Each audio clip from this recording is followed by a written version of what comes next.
बांसुरी, जी हाँ, बांसुरी।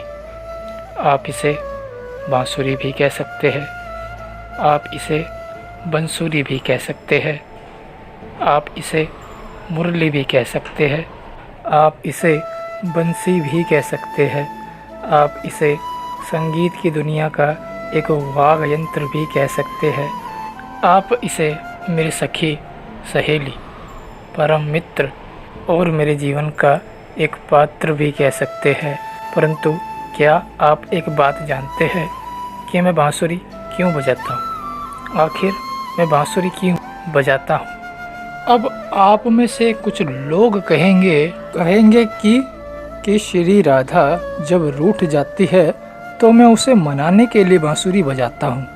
कुछ लोग कहेंगे कि मैं बांसुरी बजाता हूँ गोपियों के लिए।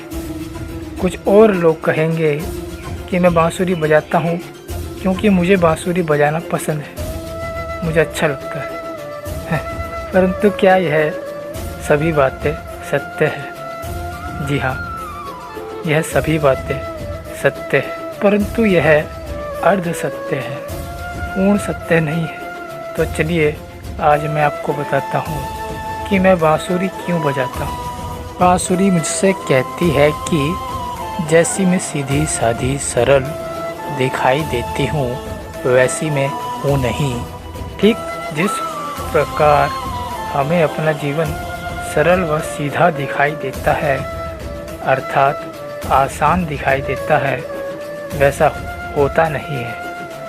जिस प्रकार हमें अपने जीवन में सफलता प्राप्त करने के लिए कड़े परिश्रम करने पड़ते हैं, बड़ी बड़ी चुनौतियों का सामना करना पड़ता है, कड़े परिश्रम के बाद हमें सफलता प्राप्त होती है, ठीक उसी प्रकार आपको बांसुरी को बजाने के लिए भी पहले अभ्यास करने पड़ते हैं। कड़े अभ्यासों के बाद आप बांसुरी को वो सुर में, वो लय में, वो ताल और वो धुन बांसुरी से बजाते हैं। परंतु इसके लिए आपको अभ्यास करना पड़ेगा, मेहनत करनी ही पड़ेगी। बांसुरी मुझे कहती है कि मुझ में कोई भार नहीं है, मैं इतनी हल्की हूँ कि एक बालक भी मुझे अपने हाथों से उठाकर अपने मुख से लगाकर आसानी से बजा सकता है, जो इस बात का प्रतीक है कि जीवन में कभी किसी पर बोझ ना बने। बांसुरी मुझसे कहती है कि मेरी आकृति और मेरा शरीर इतना बड़ा नहीं है, आप मुझे आराम से कहीं भी अपने साथ ले जा सकते हैं, आप मुझे आराम से घर में कहीं पर भी रख सकते हैं। यदि आप मुझे घर के किसी कोने में भी रख देते हैं, मैं आपके घर में किसी कोने में भी रहकर हंसी खुशी अपना जीवन बिता सकती हूँ। मुझे कोई बड़ा स्थान नहीं चाहिए, मुझे कोई बड़ी जगह नहीं चाहिए, मेरा शरीर इतना बड़ा नहीं है जिस बात की मुझे अधिक प्रसन्नता है। बांसुरी मुझसे कहती है कि मैं किसी का भी बुरा नहीं कर सकती, मैं किसी को भी कोई हानि नहीं पहुंचा सकती, परंतु जो भी मुझे बजाता है अथवा मुझे सुनता है तो मैं उसके बड़े से बड़े दुखों को, बड़े से बड़े कष्टों को हर लेती हूँ। बांसुरी मुझे बताती है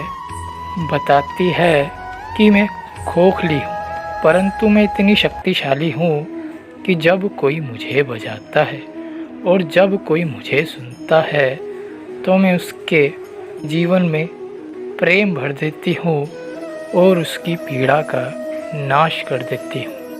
फिर वो चाहे कोई भी मनुष्य हो, फिर वो चाहे कैसा भी मनुष्य हो, मुझे सुनने वाला और मुझे बजाने वाला, मैं दोनों के कष्टों को दूर कर देती हूँ। बांसुरी हमें यह भी बताती है कि मेरे शरीर पर 7 छेद है जो मुझे अत्यधिक प्रिय है। जिन छेदों में से 7 सुरों की सरगम बहती है जो जीवन का आधार है। अंत में बांसुरी मुझे यह कहती है, अंत में बांसुरी मुझे यह बताती है, अंत में बांसुरी मुझे अपने उस विशेष गुण के बारे में बताती है। बांसुरी मुझसे कहती है कि मुझ में एक विशेष गुण है, जो है मेरी मधुर वाणी। जी हाँ, मैं अपनी मधुर वाणी से किसी का भी हृदय जीत सकती हूँ। फिर वो चाहे छोटा हो, बड़ा हो, बूढ़ा हो, बालक हो, स्त्री हो या पुरुष हो, चाहे कोई भी हो, मैं अपनी मधुर वाणी से किसी का भी हृदय जीत सकती हूँ। इसलिए आप कभी भी अपना मुंह खोले और दूसरों से बातें करें तो मीठा ही बोले, तो सदैव मीठा ही बोलना चाहिए।